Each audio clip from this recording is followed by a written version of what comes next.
Hey everybody, it's me Alex once again, and today we're doing somewhat of an update on a game that I did recently purchase, and that is Dragon Quest Monsters: The Dark Prince, or Dragon Quest Monsters 3 as some people call it, because it's, well, the third entry. So, what's up with this game? Now let me give my impressions on what I like.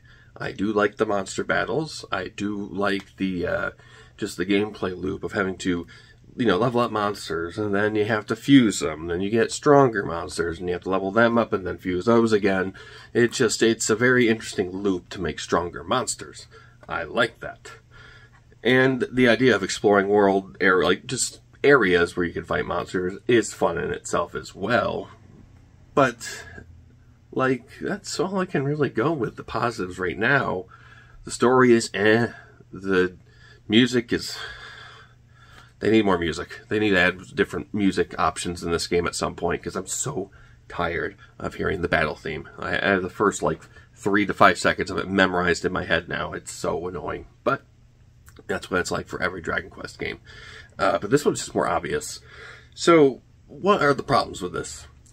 Now, they could patch this after this video is made, but just in the meantime, what are the issues? And the issues are the frame rate. Oh my god.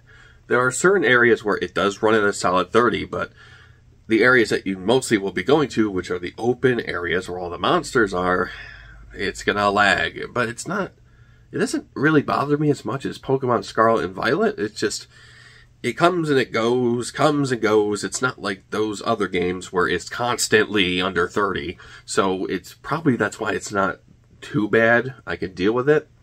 The controls themselves feel kind of funny.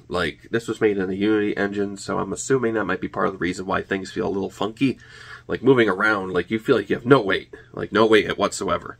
So it takes a moment to get ready to get used to that. And then the camera itself, you may think you want to turn the sensitivity up, but do not, because it gets way too high up. And that's a problem, Just the frame rate is the biggest problem. And then you have the monster animations. Now, you have to be about 10 to 15 steps away. I tested it out in the, what's it called? The paddock, basically where all your monsters go. And after 15 steps away, the frames in the monsters start to, do that. Kind of like Pokemon, where the farther you go away, the less frames they have. And that's just really disappointing. It has a lot of that Pokemon syndrome right now, where it doesn't run very well. The game is fine in itself, but just those performance issues, oh my god, they need to be fixed. And the graphics themselves overall are not amazing whatsoever. So, I don't know. I think that's just really what needs to be fixed in this game. It's just the frame rate and there's some stutter every now and then, but that's not too bad. Just that, different music tracks should be added into it. And now, the biggest problem I have with this game. Now, this isn't exclusive to this game. This has happened with other games out there. Now, if you buy this, $60, you get your game.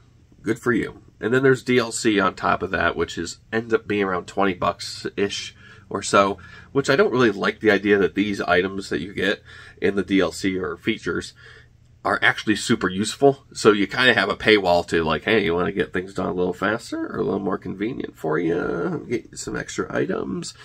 But, it's whatever. It's optional. And then on the digital storefront, there's a digital deluxe edition that comes with all the DLC. As far as I could tell, I read through it, and it comes with some extra costumes, or 1 or 2 or whatever, which you cannot get if you get the DLC separate. So they are incentivizing you to go get the digital deluxe edition, and then you get all the stuff, but you don't own the game. There is not there's not a physical deluxe edition that comes with any of that extra stuff built in or on, I don't know, a DLC code in that nice little slot there they could have used. But no, they just, here's the physical, go buy the rest. And you can't get the other stuff unless you still pay the $85, which is a really weird pricing structure. $85? Why not just have it $80? I don't know. It's just kind of strange. So, yeah, that really pisses me off about the digital future in terms of things being more incentivizing to buy digitally rather than physical. So whatever you do, don't fall for it. It's not worth it.